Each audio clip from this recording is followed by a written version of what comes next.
उम्र के हर पड़ाव में हम किसी न किसी खिलौने के साथ खेलते रहते हैं। उदाहरण के रूप में बचपन में हम कितने ही प्रकार के खिलौनों से खेलते हैं। फिर कुछ बड़े होते हैं तो उन खिलौनों का स्वरूप बदल जाता है। आज के परिप्रेक्ष्य में देखें तो वीडियो गेम्स, रकम रकम के गेमिंग ऐप्स, और जब बूढ़े हो जाते हैं तो अपने ही बच्चों के बच्चे हमारे खिलौने बन जाते हैं। पर क्या हमने कभी ये सोचा कि हमारे अंदर भी ईश्वर प्रदत्त कुछ ऐसा है जो हमसे दिन रात खेल रहा है? वो क्या है? हमारा मन। आज के रूबरू में आइए इसी पर चर्चा की जाए। मन। याद कीजिए बचपन के दिन, वो अल्हड़पन, वो बेवकूफियां, वो नादानियां। कितना मासूम होता है हमारा प्यारा बचपन। हर तरफ बेफिक्री सा होता है नजारा। तब मन का मतलब होता है हंसना, खिलखिलाना और कभी रूठना, कभी मनाना। पर आज जब सोचती हूं तो हंसी आती है। किस भ्रम में हम सब जीते हैं बचपन में, और जब बचपन से बाहर आते हैं तो एक अलग ही सपनों की दुनिया में जीते हैं। फिर जिम्मेदारियां आती हैं और व्यस्तता इतनी रहती है कि मन के बारे में सोचने का तो समय ही नहीं होता है हम सबके पास। आप सब अगर सहमत हैं मेरी इस बात से तो कमेंट बॉक्स में यस टाइप कीजिए प्लीज। आज मैं आपसे शेयर करती हूं कि जब मैंने अपने मन को गौर से देखा तो क्या पाया, क्या महसूस किया।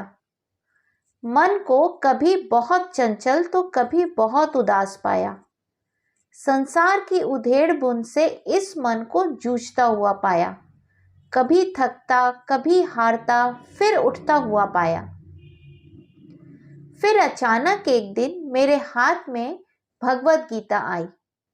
लगी मैं पढ़ने ध्यान से उसे, तो जाना श्री कृष्ण ने अर्जुन से कहा, हे पार्थ, यह मन ही बंधन का कारण है और मन ही मुक्ति का साधन है।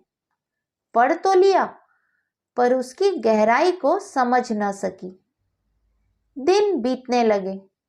मुझे तलाश थी एक कृष्ण की जो मेरी दुविधाओं को मिटा दे, मुझे मन की परिभाषा समझा दे। कैसे जीतूं मन को जो मुक्ति पा जाऊं, अपनी जिम्मेदारियों को निभाते हुए मन को निर्मल बना पाऊं। क्योंकि आप विचार करके देखिए कि हमारा मन नित काम, क्रोध, लोभ, मोह का ही भोग लगाता है।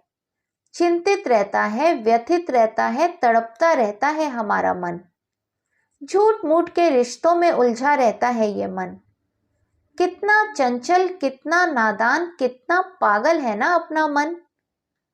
व्यर्थ के विचारों में पता नहीं क्यों रस पाता है ये मन। अब प्रश्न ये है कि इसे कैसे संभाला जाए। हम संसारी हैं तो संसार के कर्तव्यों को तो हमें निभाना होगा और उसी में से समय निकालकर थोड़ी ध्यान साधना करना होगा।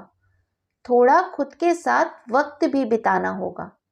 समझना होगा अपने मन की उलझनों को और समझाना होगा उसे बड़ा पुचकार कर प्यार से, बच्चे की तरह।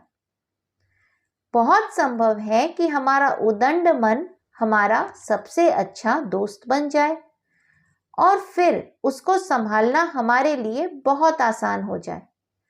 मानती हूं ये काम इतना आसान नहीं है, लेकिन इस दिशा में हमारा निरंतर प्रयास हमें अपने मन का मालिक जरूर बनाएगा। इस वीडियो को देखने के बाद थोड़ा समय निकालकर कुछ देर के लिए अपनी आंखें बंद कीजिए और अपने मन को गौर से देखिए, निहारिए, परखिए और समझने की कोशिश कीजिए। मुझे कमेंट में मन के संबंध में अपना अनुभव जरूर शेयर कीजिए।